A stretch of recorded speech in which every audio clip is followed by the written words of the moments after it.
todos bienvenidos a la emisión estelar de Noticiero Guatevisión. María Luisa, ¿qué tal? Buenas noches. Buenas noches, Alberto. Gracias por estar con nosotros. Iniciando semana, iniciando noticias. Vamos a ellas de inmediato. Candidatas a la presidencia en el ojo del huracán tras incidente armado en Tucurú, Alta Verapaz.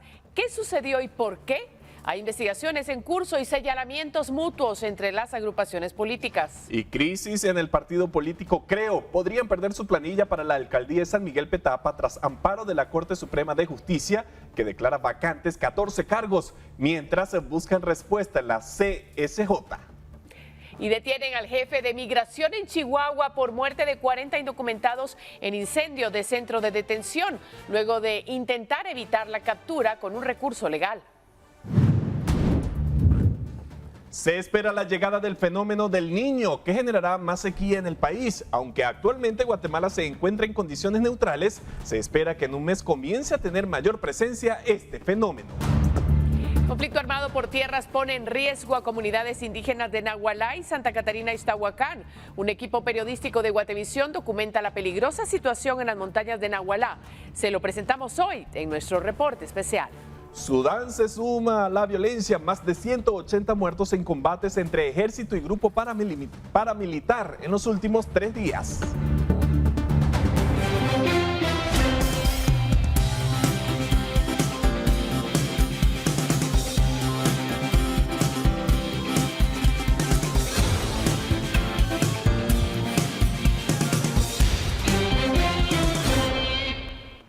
Buenas noches, gracias por estar ya con nosotros en emisión estelar de Noticiero Guatevisión, iniciando semana, iniciando noticias, Alberto. Así es, María Luisa, iniciamos la semana cargado de mucha información, así que vamos a arrancar de inmediato con las noticias más relevantes de este día.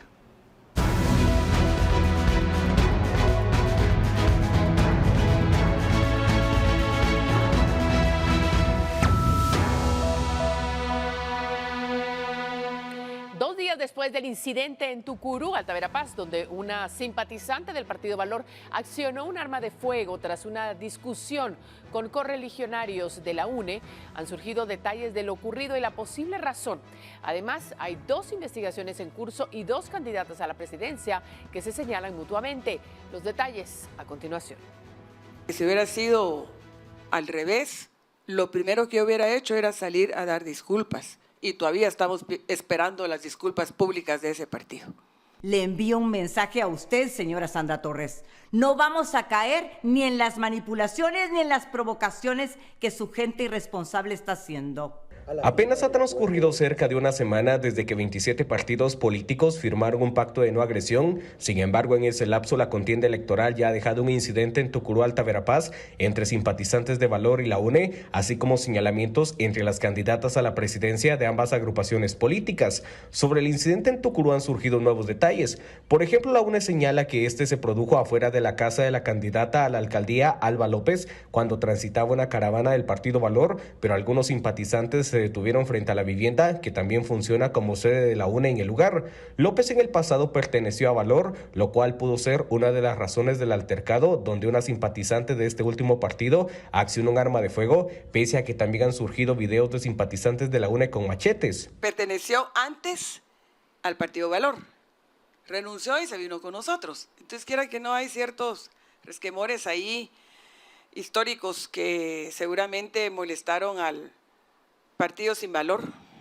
No obstante, Ríos no se ha quedado callada y arremetió contra Torres, quien durante un acto cuestionó las propuestas de su contrincante como la pena de muerte. Ella ya fue presidente de facto, y en 1460 días en los que pudo haber hecho tanto, no hizo nada.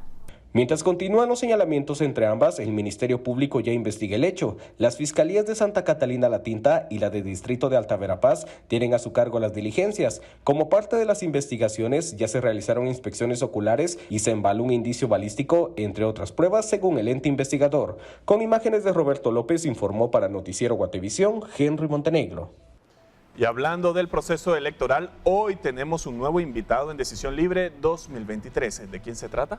Alejandra Álvarez tiene la información, así es que te damos las buenas noches. Alejandra, cuéntanos. Alberto, María Luisa, ¿qué tal? ¿Cómo están? Buenas noches, qué gusto acompañarlos de nuevo y también a toda la audiencia para contarles que hoy seguimos con las entrevistas a los candidatos a la presidencia de la República. A las 10:15 de la noche inicia Decisión Libre. Hoy nos acompañará el doctor Giovanni Reyes, él es candidato a la presidencia por el Partido Bien. Por supuesto, estaremos conversando con él acerca de sus planes de gobierno y qué propuestas tiene para el país, cuál es su compromiso. Recuerde interactuar con nosotros utilizando el hashtag Decisión Libre 2023, así que los espero. Gracias, María Luisa. Alberto. Gracias, Alejandra. Hashtag Decisión Libre 2023. Ya lo tiene para que usted pueda participar, Alberto. Vamos a continuar con más información. Y el presidente de la Junta Electoral Departamental juramentó a las 21 juntas electorales municipales y les entregó un chaleco y un kit para iniciar su trabajo en los municipios de Quiché. Entre las juntas juramentadas estaban los representantes de San Antonio y Lotenango, Joyabaj, Nebaj, Chichicastenango y Santa Cruz del Quiché. Estos municipios se destacaron con el color rojo debido al riesgo de violencia electoral. En varias juntas electorales municipales se conocieron algunos miembros que no eran originarios del municipio que representaban. Esto provocó dudas entre algunas juntas electorales, ya que señalaron la posibilidad de asignaciones por amistad o familiaridad. La magistrada del Tribunal Supremo Electoral dijo que se hizo por seguridad, pero en varios municipios donde nunca se ha registrado violencia electoral, varios de sus miembros eran de otro municipio.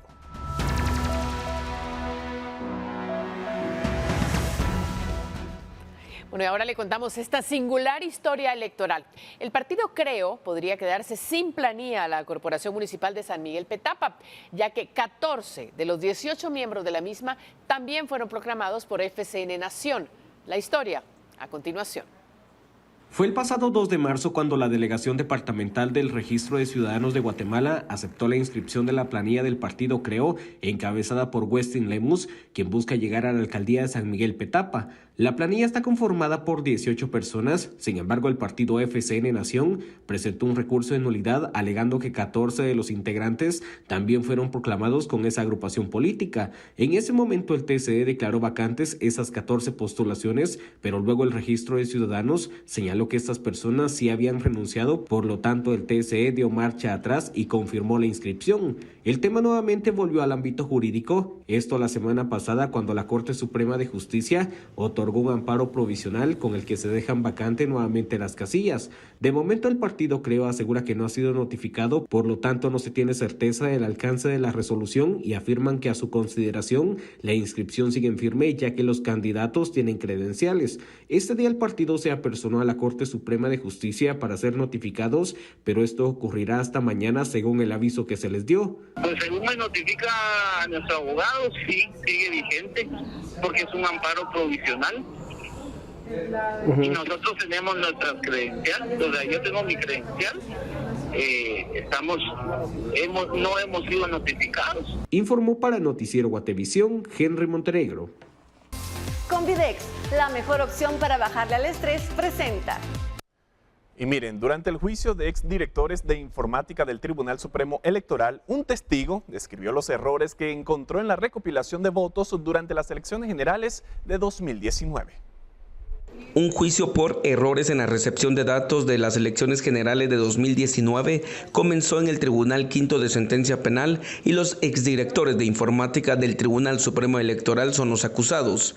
Gustavo Adolfo Castillo González y Beni Obdulio Román Chanquín, exdirector y exsubdirector de informática del Tribunal Supremo Electoral, acompañados de sus abogados, enfrentan el debate desde el 29 de marzo último. Este lunes, un testigo propuesto por la Fiscalía de Delitos Electorales, que efectuó un estudio del sistema informático del TSE en 2019, eso para recolectar información de los votos, detectó equivocaciones. Alan Solís Martínez, analista de la Contraloría General de Cuentas, testificó ante el tribunal y resaltó que al hacer un análisis del almacenaje de los votos y su designación se determinaron errores. Se indica que en la estructura del procedimiento almacenado denominado a 7 tablas se observó que existe deficiencia entre el algoritmo, lógica, programación, y así se lo denomina, provocando que las casillas de la columna derecha no coincidan con la secuencia de las casillas de la columna izquierda, afectando cuando las casillas son superiores a 20 partidos políticos. produciéndose un corrimiento de datos, es decir, que la cantidad de votos que tiene el partido 21 van a ser los mismos del partido 11 y así sucesivamente. Esto debido a que el procedimiento almacenado tuvo una actualización cuando las casillas fueron superiores a 20 partidos políticos, copiando la misma secuencia de las casillas 11 a la 20 de la columna derecha y asignándolas a las casillas de la 21 a la 30 de la columna izquierda, sin realizar el cambio correspondiente en la columna derecha donde estuvo el inconveniente, el cual se puede observar en la siguiente imagen. La defensa del exdirector de informática del TSE cuestionó la participación del analista de la Contraloría General de Cuentas, debido a que la orden de juez en los allanamientos de junio y julio de 2019 no especificó la participación de la Contraloría. Con imágenes de Carlos Hernández, reportó Edwin Pitán. Vamos a otras noticias. El jefe del Instituto Nacional de Migración en el estado mexicano de Chihuahua, Salvador González Guerrero, fue capturado por la muerte de 40 indocumentados en un incendio en un centro de detención.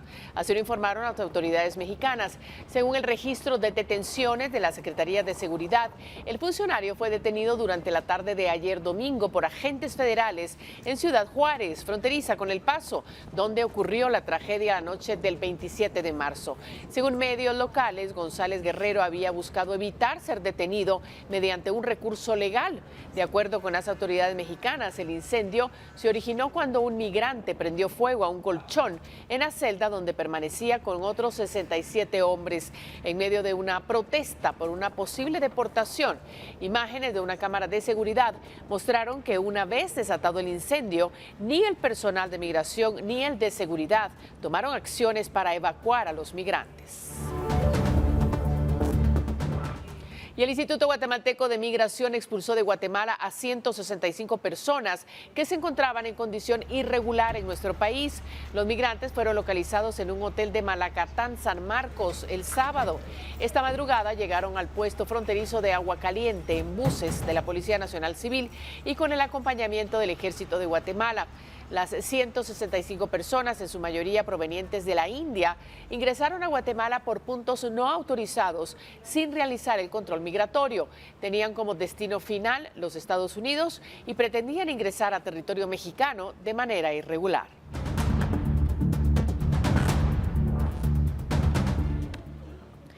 Y en otra información, el Ministerio de Agricultura ha asignado a jóvenes a extensiones rurales para apoyar en la capacitación de productores y contribuir a la comunidad. Como parte del servicio cívico, reciben un estipendio económico de 7,500 quetzales por los meses que dura el programa. El objetivo es que los jóvenes se involucren en procesos en su comunidad para evitar que migren a Estados Unidos en busca del sueño americano.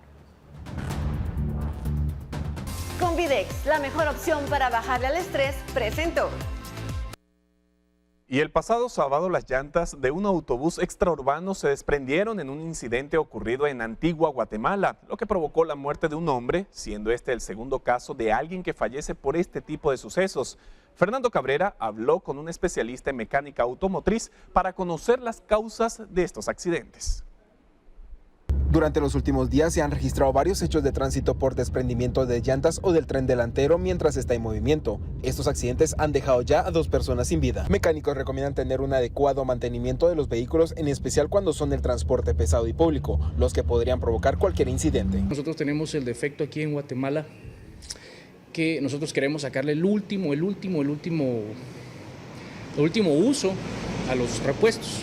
Pero realmente nosotros por seguridad no podemos estar cambiando repuestos a otros usados, sino que nosotros tenemos que entender que realmente un repuesto que ya no se puede utilizar tenemos que reemplazarlo por uno nuevo.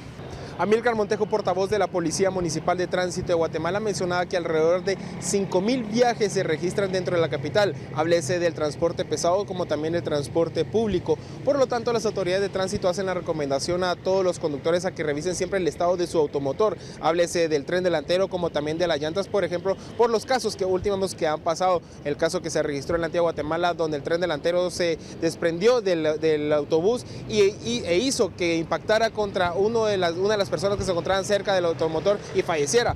Por lo tanto, como mencionaba también Carlos Rojas, es importante que se revise si no tiene corrosión, háblese de óxido o también el mal estado en que se encuentre dentro del automotor, que podría ocasionar cualquier tipo de accidente. Escuchamos parte de las recomendaciones que él hace.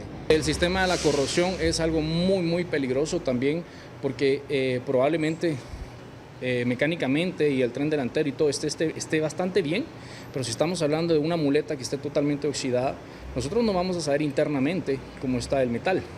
Entonces ahí hay desprendimientos también que son en el momento. Entonces ese es otro tema que nosotros también tenemos que cuidar, el tema de corrosión, tratar los metales. El portavoz de la PMT de Guatemala mencionaba que alrededor de los 500 quetzales es la multa que se le podría imponer a todos los conductores que tengan en mal estado, digamos, sus vehículos. Háblese de las llantas, por ejemplo, también como el tren delantero, o en muchos casos que se habla de las llantas lisas. Sin embargo, en estos casos es el juez que determina cómo procederá en estos casos. Con imágenes de Erika Ávila, reportó para Noticiero Guatevisión, Fernando Cabrera.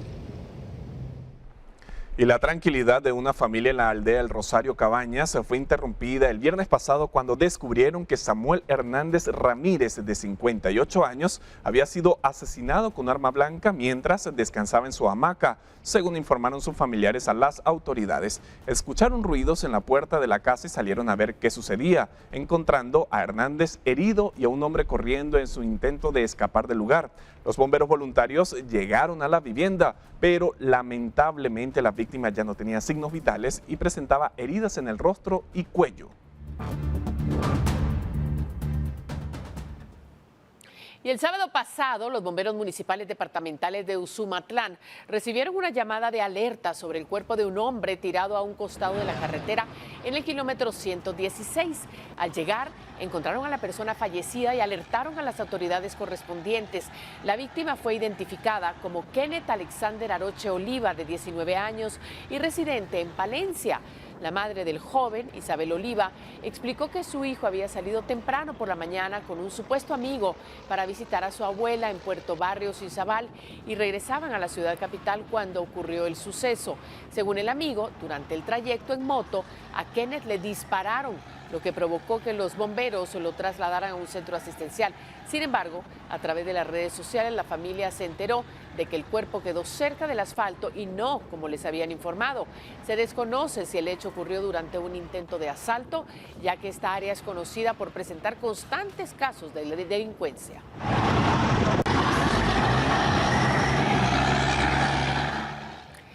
Mira, y vecinos alertaron el domingo pasado por la mañana a los bomberos voluntarios de Estanzuela para informarles que cerca del vertedero municipal había una persona fallecida. Los socorristas y agentes de la Policía Nacional Civil empezaron a buscar en la zona y encontraron lo que los vecinos indicaban: una osamenta en lugar de un cuerpo. Se cree que el hecho ocurrió en la madrugada.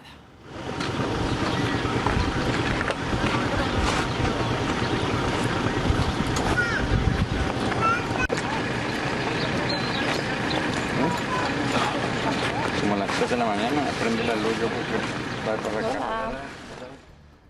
Y continuamos hablando de sucesos porque ante la inseguridad que se registra en las zonas 4 y 5 de Escuintla, el gobernador departamental prepara acciones justamente para enfrentar este flagelo. Y es que los vecinos de estas zonas, cansados de la delincuencia, se han organizado y para disuadir a los delincuentes han colocado mantas vinílicas donde los advierten que están siendo vigilados. Hay veces que hasta se han entrado a las casas. Ya la verdad lo que pedimos es más seguridad. A los de las tiendas ya les están viniendo a exigir dinero, ya los están extorsionando y nosotros ya no podemos ir tranquilos a comprar. Porque estando en las tiendas comprando, ahí llegan los ladrones y nos quitan las cosas. Ante esto, Gobernación Departamental aseguró, están coordinando con instituciones del Estado que velan por la seguridad de la población para que se realicen patrullajes y acciones efectivas en estas zonas, así como en el resto del departamento. Cuestión de 2 semanas que tuvimos la presencia del viceministro de Seguridad aquí en el departamento de Escuintla para entablar la mesa de seguridad a nivel de departamento para enfocarnos en la seguridad de todos los escuintlecos. Se enfocaron cuáles son los municipios con más índice de violencia y cuáles son los que vamos a entrar a trabajar. Entre esos no descartamos la cabecera propiamente del departamento de Escuintla, las colonias. Sin embargo, hacen el llamado también a la población a denunciar los hechos delictivos y contribuir a fomentar la cultura de denuncia. Que de esta manera nos va a ayudar a nosotros a poder llegar a los lugares, para poder llegar a las zonas de mayor conflictividad por tema de delincuencia y poder dar con estas personas que andan cometiendo hechos delictivos. Para Guatevisión, Carlos Paredes. Y este lunes, 2 obreros fallecieron y otro resultó gravemente herido tras el derrumbe de la estructura de hierro en la que estaban trabajando, según informaron los bomberos voluntarios. Pero en el lugar está nuestra compañera María José Bonilla, quien tiene la información en vivo y en directo. Te escuchamos, adelante. Muchas gracias, María Luisa. Buenas noches para ti y para todos nuestros televidentes. Justo como le mencionabas, nos encontramos en el kilómetro 30 de la ruta hacia el Atlántico, específicamente sobre el puente El Corozal, en la aldea Aguascalientes, lugar donde se registró un incidente en horas de la tarde en una obra en construcción. ¿Qué fue específicamente lo que ocurrió, María Luisa? Una estructura metálica en la que se encontraban trabajando 3 de estas personas, que lamentablemente 2 han fallecido, se ha desplomado y posteriormente pues esta misma estructura le ha caído encima a estos 2 trabajadores. ¿De quiénes se trata? De Ángel Brand, de aproximadamente 30 años, y José Rodas, de 35 años. Como tú bien lo mencionabas, uno de ellos ha resultado con vida, pero gravemente herido, y ha sido trasladado a un centro asistencial cercano. Cabe resaltar también que hay familiares y amigos, incluso vecinos de las víctimas ya presentes en este lugar, tratando de esclarecer los hechos. El Ministerio Público también ya se ha hecho presente aquí. Cabe resaltar también, María Luisa, que el lugar donde se encontraban trabajando estas 3 personas era un agujero de aproximadamente 15 metros de profundidad por 30 metros de ancho, lo cual provocó que al momento que el andamio, que es lo que se presume de momento, es la estructura metálica que se ha derrumbado, haya caído sobre estas 3 personas, dejando, como ya lo mencionamos, a 2 de ellos fallecidos. Por su parte, las autoridades también ya se han pronunciado. El ministro de Comunicaciones, Javier Maldonado, ha asegurado que va a brindar todo el apoyo y ayuda necesaria a las autoridades para poder esclarecer los hechos. Mientras tanto, también ha dado sus más sentidas condolencias a los familiares y amigos que ya se encuentran en este lugar. María Luisa, con esta información yo retorno a Estudios Centrales. Reportó para Noticiero Guatevisión María José Bonilla. Gracias, María José, por ese reporte, por la información que nos has trasladado esta noche. Nosotros vamos a hacer una pequeña pausa. Ya volvemos.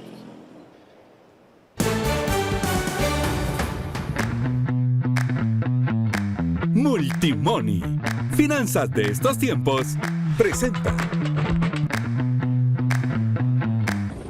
Alerta roja en Petén. Más de 450 incendios forestales consumen miles de hectáreas de bosque en lo que va de la temporada. Tenemos la información al regresar de la pausa. Multimoney. Finanzas de estos tiempos. Presentó.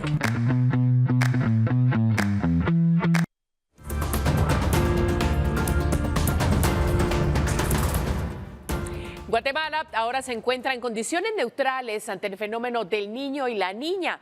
Esto pese a las lluvias que se prevén. Sin embargo, se espera que en un mes se vea más presencia del fenómeno del Niño, lo que generaría más sequía. Las autoridades del INSIBUM y el MAGA han empezado a alertar a agricultores sobre la llegada del fenómeno del Niño a Guatemala, que se prevé esté presente entre los meses de mayo a julio, algo que generará más sequía. Se basa en las temperaturas superficial del mar en el Océano Pacífico. Este fenómeno afecta globalmente en condiciones distintas.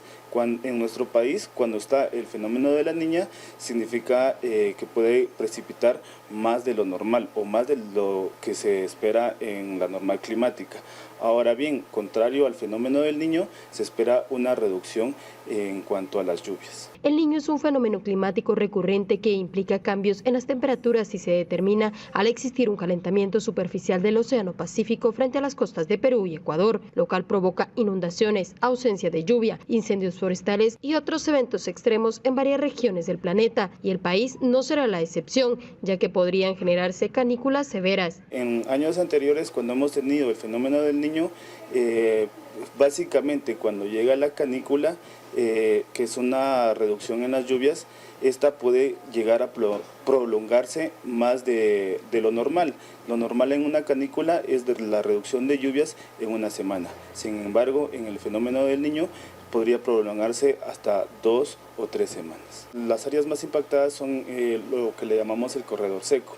Incluso también se presenta algunas reducción en lluvias o sequías en las partes del norte y lo que es valles de oriente. En 2016, los efectos del fenómeno del Niño registrados en Guatemala, con cambios en las temperaturas, se consideraron como uno de los 3 fenómenos meteorológicos más fuertes en 66 años, debido a la sequía que provocó. Con imágenes de Elmer Vargas, reportó Andrea Domínguez.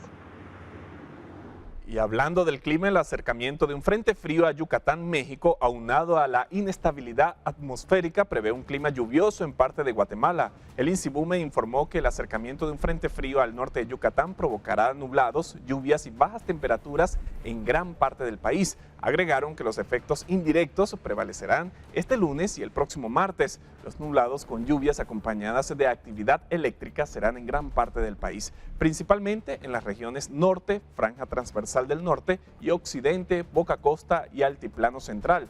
No se descartan tormentas locales severas debido al relieve y a las altas temperaturas. Mientras tanto, los incendios forestales continúan activos en el país. En lo que va de la temporada, se han reportado 562 siniestros, de los cuales 453 han sido forestales y han consumido 4.698 hectáreas de bosque. Actualmente hay 28 incendios activos, de los cuales 27 son en Petén, en los municipios de San Andrés, La Libertad y Poptún. Es posible que los incendios forestales continúen en las siguientes semanas debido a las altas temperaturas en los departamentos del norte y del sur. Hace una semana, el gobernador de Petén, Luis Burgos, declaró alerta roja, lo que ha significado la movilización de decenas de elementos del Ejército de Guatemala, bomberos forestales de la CONRED, voluntarios municipales y departamentales.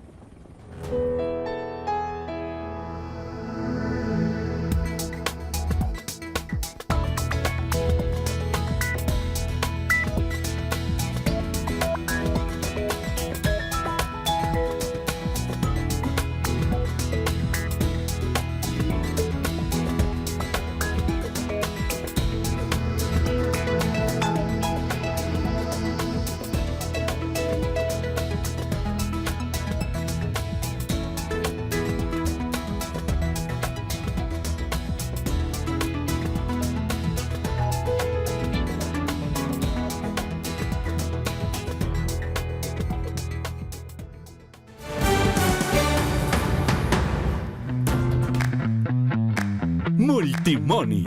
Finanzas de estos tiempos. Presenta. No se pierda nuestro próximo informe. Las tensiones entre Nahualá y Santa Catarina y Ixtahuacán siguen en aumento. El equipo periodístico de Guatevisión se adentró en las montañas de Nahualá para documentar la peligrosa situación. Multimoney. Finanzas de estos tiempos. Presentó.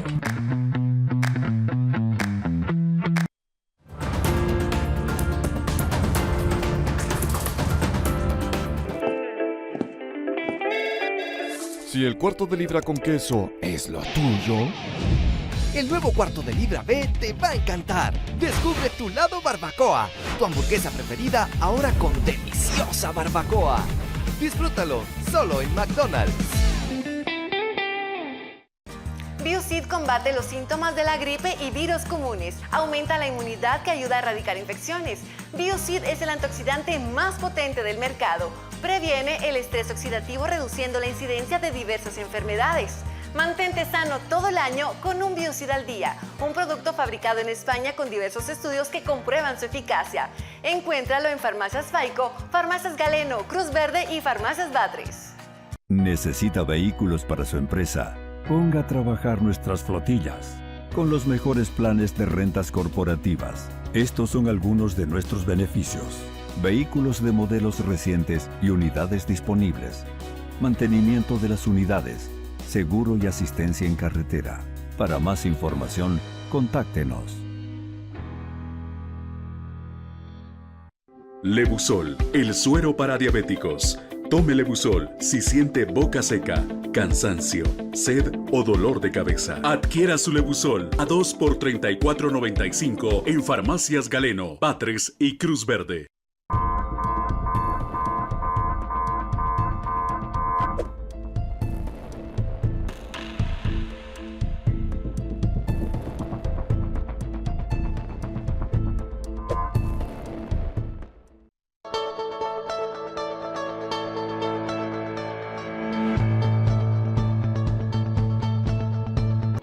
conoceremos un producto de excelencia para el cubrimiento de hierro y metal. Se trata del anticorrosivo de secado rápido R15, un producto de pintura Selco porque Selco es calidad. Nuestro anticorrosivo R15 de secado rápido es uno de nuestros productos líderes en el mercado. Es un anticorrosivo que se utiliza principalmente en estructuras metálicas y tiene las características que es el único de secado rápido en menos de 15 minutos. Las presentaciones de nuestro anticorrosivo R15 son un cuarto, un galón, una cubeta y por tonel. Los colores disponibles de nuestro anticorrosivo R15 son blanco, negro, azul, rojo, verde y amarillo. Pueden adquirir nuestro anticorrosivo R15 en todos los diferentes puntos de venta y distribución que tenemos en toda la República, así como también en todos los puntos de venta y tiendas principales que tenemos.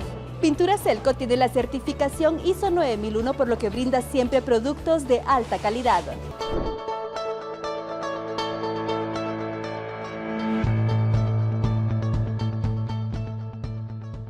En Multimoney diseñamos productos eficientes, cercanos y honestos que ayuden a las personas a cumplir todos sus proyectos. Porque este mundo económico complicado, alguien lo tenía que hacer más simple. Obtén hasta 200,000 quetzales con respuesta inmediata solo con tu DPI y depositados en 3 horas. Visita multimoney.com o descarga la app en tu celular. Multimoney, finanzas de estos tiempos.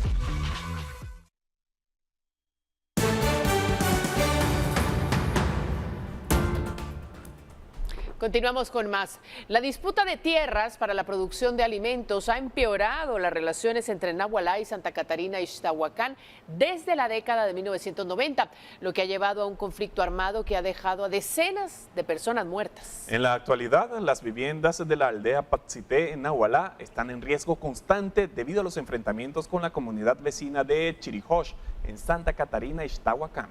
Para documentar esta peligrosa situación, el equipo periodístico de Guatevisión se adentró en las montañas de Nahualá y pudo verificar el alto riesgo que corren los habitantes de la zona. Autoridades investigan el crimen de la familia González. El cadáver fue localizado en el interior de la casa ubicada. Todas las evidencias recabadas fueron empaladas por las autoridades para la investigación. La escena del crimen fue protegida por investigadores y fuerzas de seguridad.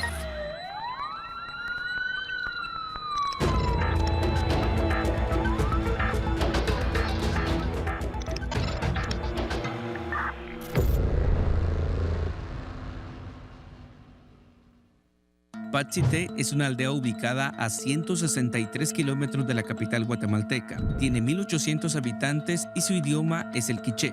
La comunidad pertenece a Nahualá y la población está bajo asedio de sus vecinos de Chirijox, pero los ataques, según los reportes policiales, son causados por ambos bandos y por el conflicto territorial que se agravó en la década de 1990. Los rivales, Chirijox, es una aldea de Santa Catarina Ixtahuacán. En las calles adoquinadas de Patzité, los niños juegan con pelotas plásticas o pasean en bicicletas, pero constantemente encuentran casquillos percutados y balas esparcidas. Esos artefactos no son juguetes, sino que son la evidencia de los ataques armados. La disputa que tiene Patzité es con el grupo armado de Chirijox, que se ubica al sur de su territorio. Es el reflejo de la disputa entre municipios y una hondonada con bosque los separa. Vecinos entrevistados aseguran que antes de la década de 1990 no había enemistad. En la parte alta de la montaña en que está ubicado Patzité, los catarinos empezaron a poseer tierras comunitarias de Nahualá con el crecimiento poblacional. En la actualidad, vecinos de Patzité han perdido relación con familias de Chirijox. El conflicto rompió lazos de amistad y familiares. Ahora, quieran o no, son enemigos. La población vive entre ataques armados. Es tal el riesgo que se ha normalizado que un vecino grabe con su celular los momentos en que se escuchan los disparos y salir a atestiguar un enfrentamiento es riesgoso.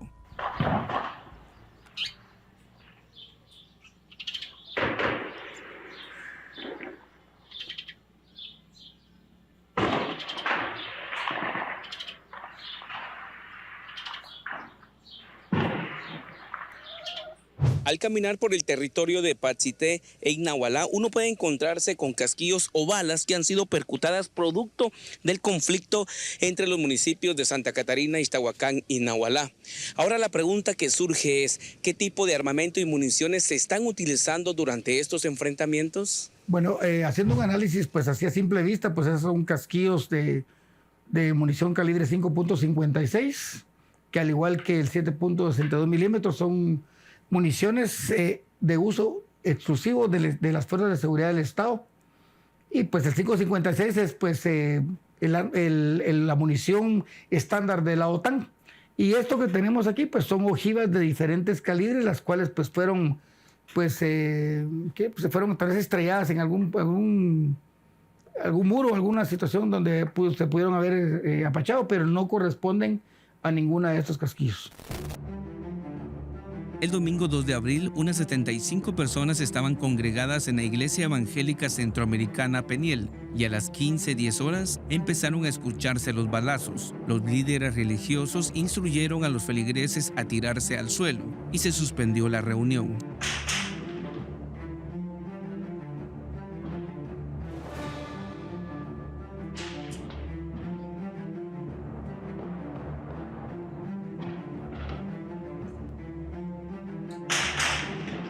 Ellos cuando empiezan a atacarnos, ellos como tienen armas de alto calibre, dice que los que viven de esta casa ya no quieren vivir acá y a veces viven, pero lo que pasa que como ellos tienen miedo de estar en la casa, cuando ellos atacan, dice que le da mucho miedo y además como tienen niños, los niños empiezan a llorar y a veces empiezan a orar. La fachada de ese templo tiene 93 perforaciones por balazos. Sus paredes están tapizadas de los agujeros que produjeron los proyectiles disparados desde la aldea Chirijox de Santa Catarina, Ixtahuacán. Ese es el reflejo de la violencia en que viven estas comunidades en disputa. La oficina pastoral en ese templo también ha sido atacada, aunque los balazos no provienen en dirección de Chirijox, sino del propio territorio de Patsité. Y es que hay un secreto a voces en Nahualá. Hay grupos armados que no están de acuerdo en cesar el fuego y todo aquel que inste a la paz será atacado sin importar ser hermano, padre, madre, tío o vecino de la misma comunidad. En el recorrido que efectuó el equipo periodístico de Guatevisión se documentaron trincheras situadas en Chirijox. Estas están elaboradas con costales rellenos de arena y los vecinos de Patsité aseguran que allí se postran los hombres con fusiles y disparan. La comunidad de Nahualá y Santa Catarina, Ixtahuacán, en la década de 1970 y 1980 fueron víctimas del conflicto armado interno. En el 2023 son asediados por el conflicto armado por territorio y no se avisora solución inmediata. El 9 de febrero pasado, el niño Henry Efraín Tepaz, de 11 años, originario de Chirijox, jugaba a las 15 horas en uno de los callejones de su aldea, cuando comenzó un enfrentamiento armado más.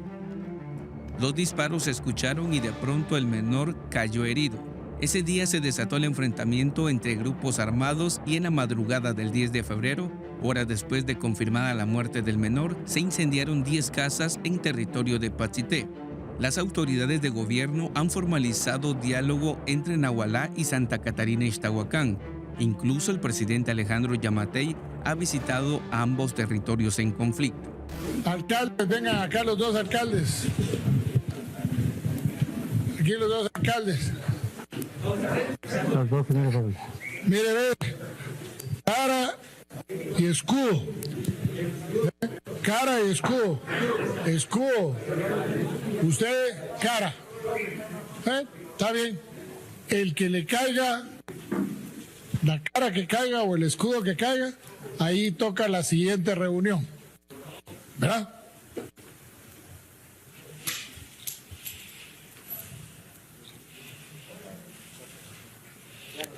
Sacó cara. Entonces, el próximo martes a las 10 de la mañana nos vemos en Santa Catarina, Ixtahuacán. Están invitados los señores de Nahualá. Ni la intervención del presidente ha logrado el cese al fuego. El histórico conflicto entre Nahualá y Santa Catarina e Ixtahuacán. En Semana Santa se reportaron 3 enfrentamientos armados entre Chirijox y Patsité. No hubo heridos, pero la situación empieza a crear ambientes hostiles y traumáticos para la niñez. Este conflicto se agravó con la reubicación de Santa Catarina y Ixtahuacán en 1999 en tierras altas de Nahualá. Ese traslado fue obligatorio debido a que los catarinos perdieron el territorio de la cabecera municipal por los estragos que causó el huracán Mitch en octubre de 1998. Aún hay registros fotográficos que recuerdan ese éxodo en que familias salieron caminando o en vehículos de la antigua Santa Catarina Iztahuacán, y eso quedó atrás. El nuevo territorio visoraba la esperanza, pero ha sido tenso. Con lo que no se contó fue con un análisis demográfico, debido a que la población catarina aumentó, con ello la demanda de alimentación y tierras para producir esos granos. El que no tiene tierras no cosecha, y el que no cosecha no tiene comida en la mesa. Bajo esa premisa es que, en la actualidad, la tierra se disputa a balazos. En 2023 siguen los enfrentamientos y la cotidianidad es vivir bajo la línea del fuego cruzado. Esta última semana hubo protestas por la población de Nahualá. Petición del pueblo y fue aprobado y dar resolución por parte del juez de primera instancia civil con 3.500 policías, pero lamentablemente el Ministerio de Gobernación nos mandó 211 policías, que era insuficiente por la situación que hay entre los dos municipios. Los pobladores piden que unos 3.000 policías los resguarden a las tierras altas para recuperarlas.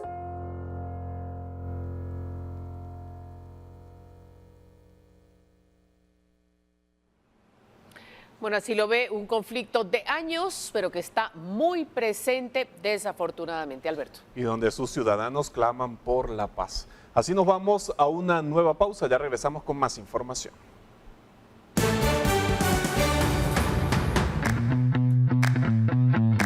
Multimoney, finanzas de estos tiempos, presenta. Coatepeque, Quetzaltenango se prepara para elegir alcalde en las próximas elecciones generales. La falta de agua entubada es uno de los múltiples problemas que deberá afrontar la nueva autoridad. Multimoney, finanzas de estos tiempos, presentó.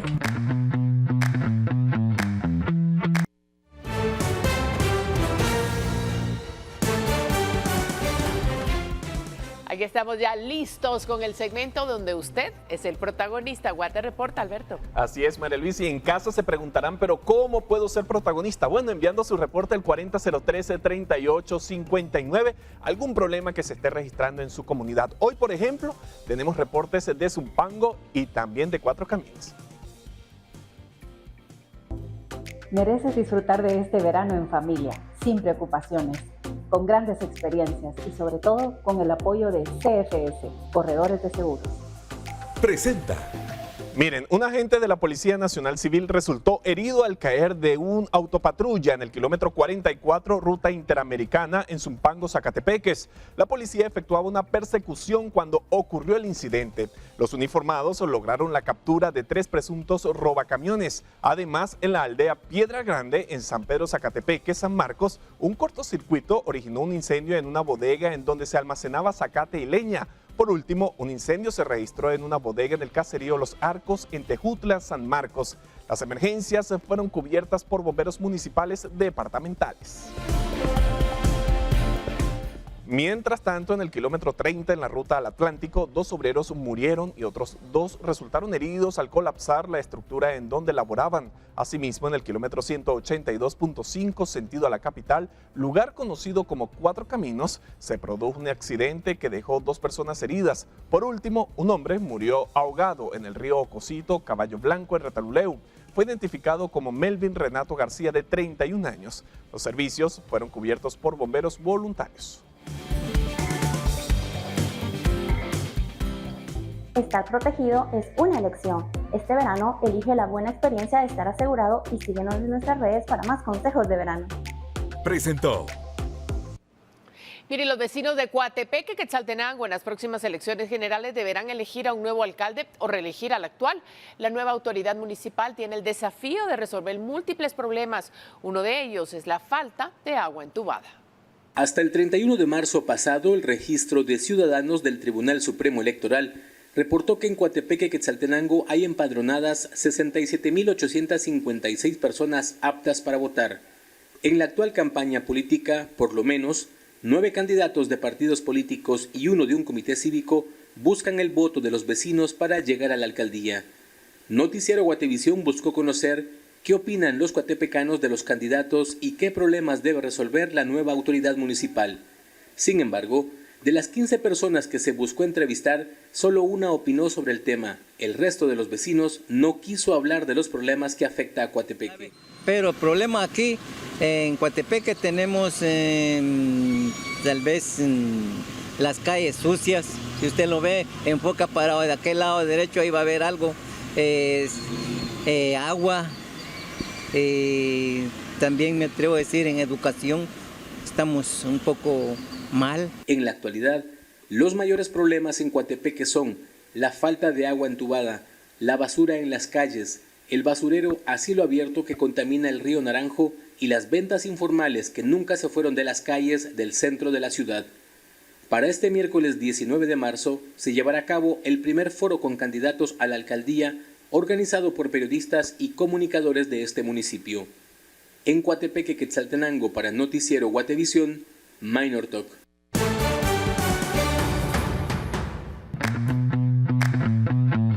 Multimoney. Finanzas de estos tiempos. Presenta. Atención importadores y exportadores, la Superintendencia de Administración Tributaria ha firmado un reconocimiento mutuo con el Departamento de Seguridad Nacional de Estados Unidos. ¿De qué se trata? Al volver. Multimoney. Finanzas de estos tiempos. Presentó.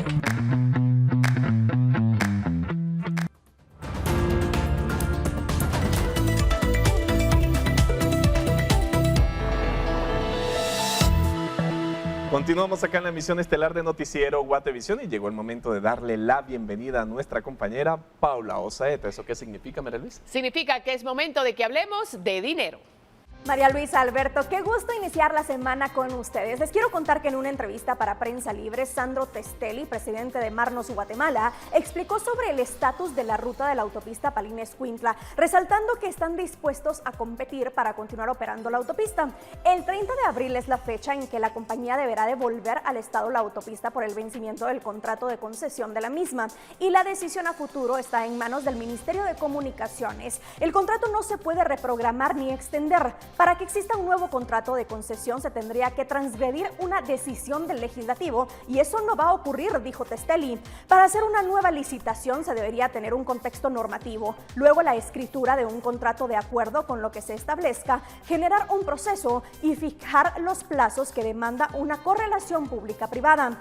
Dijo además que la autopista no está diseñada para que sea libre, sobre todo porque no es lo mismo contar con un tráfico promedio diario en una ruta de peaje, por la que el usuario toma la decisión de circular. Calcula que toman el 35% de los vehículos que circulan en la zona y la autopista no está diseñada para aglutinar el 100% del tráfico, tampoco para que pase todo el tráfico pesado. Si eso ocurre, el tramo se destruiría en el corto plazo, agregó. Y ahora le quiero contar que en una entrevista con Ignacio Lejárraga, presidente de la Junta Directiva 2023-2024 del CACIF, habló sobre la visión que tiene el comité del proceso electoral y esperan que programas como el de Guatemala no se detiene continúe con el nuevo gobierno. Ignacio Lejárraga fue nombrado la semana pasada como presidente de la Junta Directiva del periodo 2023-2024 del CACIF. Y en una entrevista para Prensa Libre y Guatevisión, nos habló sobre las expectativas que el comité y el sector privado tienen del proceso electoral. Lejárraga mencionó que esperan que todas las personas puedan ser electas y elegir, aunque dice que están preocupados, pues algunos candidatos aún tienen situaciones que resolver. Preocupados en cuanto a que todavía hay ciertas circunstancias que se deben de resolver con algunos de los candidatos y sobre todo todos que son candidatos con los mayores porcentajes de posibilidad de voto según algunas encuestas que hemos podido ver. Lejárraga comentó que como CACIF y sector privado tienen el programa de observación electoral del cual este es su séptimo proceso.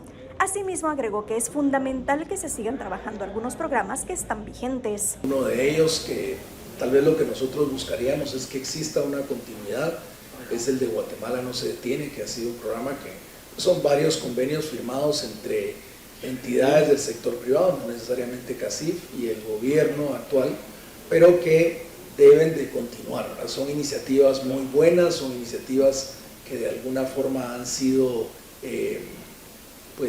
desarrolladas muy a profundidad por gente experta, y desde ese punto de vista pues nosotros sí quisiéramos que las líneas que lleven desde los aspectos económicos, desde los aspectos sociales y de oportunidad vayan a lo que de alguna forma ya se ha logrado ir desarrollando con Guatemala no se detiene. Durante la entrevista, el presidente del CACIF comentó que tienen una buena relación con el gobierno actual y que la mejora de las calificadoras de riesgo es positivo para el país.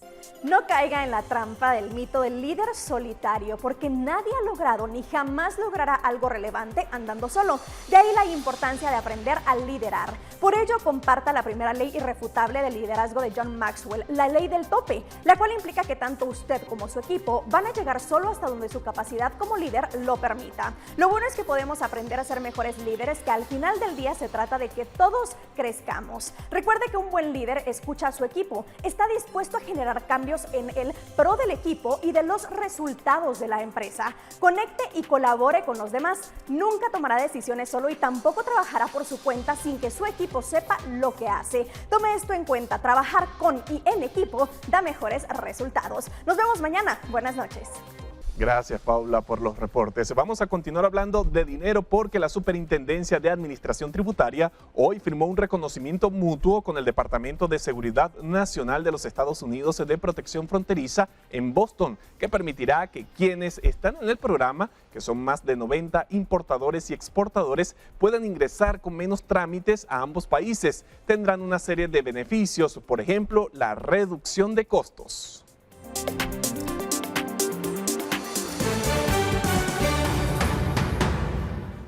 López Obrador critica intromisión de la DEA en operativo contra los chapitos del cártel de Sinaloa. Una intromisión abusiva, prepotente, que no debe aceptarse bajo ningún motivo. Ya María Luisa Gómez lista en la otra parte del set justamente para iniciar con el segmento de internacionales. María Luisa, ¿qué es noticia en el mundo? Así es, mucha información esta noche. El presidente mexicano Andrés Manuel López Obrador criticó este lunes la intromisión de la Agencia para el Control de Drogas de Estados Unidos en el contexto de un operativo contra los Chapitos, una facción del cártel de Sinaloa controlada por los hijos de Joaquín El Chapo Guzmán Loera. Unos días después de que el Departamento de Justicia de Estados Unidos presentara cargos contra 28 miembros del cártel de Sinaloa, incluyendo 4 hijos de Guzmán Loera, por su participación en el tráfico de fentanilo. López Obrador fue interrogado sobre si la DEA habría operado la infiltración de la organización criminal sin la autorización de México. Sí, seguramente ese es el problema, dijo el mandatario durante su conferencia matutina. Una intromisión abusiva, prepotente, que no debe aceptarse bajo ningún motivo, criticó. Para el mandatario mexicano no puede haber agentes extranjeros operando en el país, mucho menos sin conocimiento explícito de las autoridades. Podemos compartir información, pero son los elementos del Ejército Mexicano, de la Marina, de la Guardia Nacional y la Fiscalía General de la República los que pueden intervenir, recalcó. Y 2 toneladas de cocaína con un valor aproximado de 400 millones de euros, más de 438 millones de dólares, fueron descubiertas en paquetes impermeabilizados flotando en el Mediterráneo, cerca de Sicilia, Italia. Así informó este lunes la policía italiana. Cerca de 70 paquetes sellados herméticamente con 1.600 barras de cocaína fueron localizados y recuperados frente a la costa este de la isla mediterránea. Se trata de uno de los mayores decomisos de droga realizados en territorio nacional, señaló la Policía de Aduanas en un comunicado de prensa. Y este lunes se llevaron a cabo multitudinarias protestas en Francia, mientras el presidente Emmanuel Macron daba su primer discurso después de promulgar la polémica ley de reforma de pensiones el sábado pasado. Los manifestantes levantaron y quemaron barricadas y la policía lanzó gases lacrimógenos para dispersarlos. Según medios locales, cientos de manifestantes se reunieron en las calles de París, Rennes, Burdeos, Lyon y otras ciudades para expresar su descontento. En la capital francesa, unas 2.000 personas se congregaron con cacerolas en 3 marchas. Hasta el momento se han realizado al menos 11 detenciones. El mandatario promulgó la ley después de que el Consejo Constitucional la aprobara el viernes. La reforma impulsada por Macron eleva la edad de jubilación de los 62 a los 64 años. El plan de las autoridades consiste en empezar a aumentar la edad de jubilación en 3 meses al año a partir del 1 de septiembre del 2023 hasta alcanzar los 64 años en el 2030. Y en los últimos 3 días, intensos combates han tenido lugar en Sudán entre el ejército y un poderoso grupo paramilitar, resultando en la muerte de más de 180 personas y dejando miles de heridos. Crece la tensión en Sudán. Cerca de 200 civiles han muerto en este país del noreste de África debido a los intensos combates que desde hace 3 días enfrentan al ejército y a un poderoso grupo paramilitar. La cifra fue estimada por el jefe de la misión de Naciones Unidas en el país, en momentos en que ninguna de las dos partes ha comunicado sus pérdidas. Más de 180 víctimas mortales, personas asesinadas, más de 1.800 heridos, entre ellos 3 colegas del Programa Mundial de Alimentos que fueron asesinados mientras intentaban servir al pueblo sudanés en el norte de Darfur. El conflicto enfrenta al jefe del ejército, el general Abdel Fattah al-Burhan, líder de facto del país, y a su número 2, el general Mohamed Hamdan Daglo, jefe de las Fuerzas de Apoyo Rápido, un grupo de exmilicianos que participó en la guerra de la región de Darfur y que luego se convirtió en refuerzo oficial del ejército. En octubre de 2021, los 2 generales dieron juntos un golpe de Estado que desalojó a los civiles del poder. Pero desde el sábado los tiroteos no cesan y la aviación apunta al cuartel general de las Fuerzas de Apoyo Rápido, en pleno centro de Jartum, en medio de reivindicaciones confusas de parte de uno y otro bando. En la capital, los habitantes se han atrincherado en sus casas, la mayoría sin agua corriente ni electricidad. Médicos y organizaciones humanitarias advirtieron que hay cortes de electricidad en los quirófanos. El secretario general de la ONU, Antonio Guterres, instó a los 2 generales a cesar de inmediato las hostilidades, indicando que podrían ser devastadoras para el país y para toda la región. Estados Unidos, Reino Unido, la Liga Árabe y la Unión Africana también pidieron el fin inmediato de la violencia. Y SpaceX aplazó este lunes el primer vuelo de prueba de Starship, el cohete más poderoso y jamás construido y concebido para enviar a astronautas a la Luna, Marte y más allá. El despegue se suspendió minutos antes de la hora prevista debido a un problema de presurización en la etapa de impulsión, según informó SpaceX. El fundador de esta compañía, Elon Musk, dijo que una válvula de presión parecía estar congelada, lo que obligó a posponer el lanzamiento previsto desde Starbase, el puerto espacial de SpaceX en Boca Chica, Texas. Anticipamos un mínimo de 48 horas antes de que podamos intentar este vuelo de prueba nuevamente, señaló un empleado de SpaceX en un video en vivo emitido. Bueno, así llegamos al final. Gracias por su sintonía. Mañana, por supuesto, como siempre, tendremos más noticias para usted. La mejor de las noches para ti también, Alberto. Feliz noche para ti, María Luisa, y para todos nuestros televidentes. Quédese en la señal de Guatevisión porque en minutos inicia Decisión Libre 2023. Vamos a despedirnos con las siguientes imágenes. Presten mucha atención. Y es que una canción que utiliza inteligencia artificial para clonar las voces de los artistas canadienses Drake y The Weeknd se han hecho viral recientemente en redes sociales. La canción titulada Heart on My Sleeve ha sido escuchada más de 8.5 millones de veces en TikTok y la versión completa se ha reproducido más de 254,000 veces en Spotify. El creador, conocido como Ghostwriter, afirma que fue elaborada por un software entrenado en las voces de los músicos. La inteligencia artificial simuló a los 2 cantantes intercambiando rimas sobre estas estrellas del pop.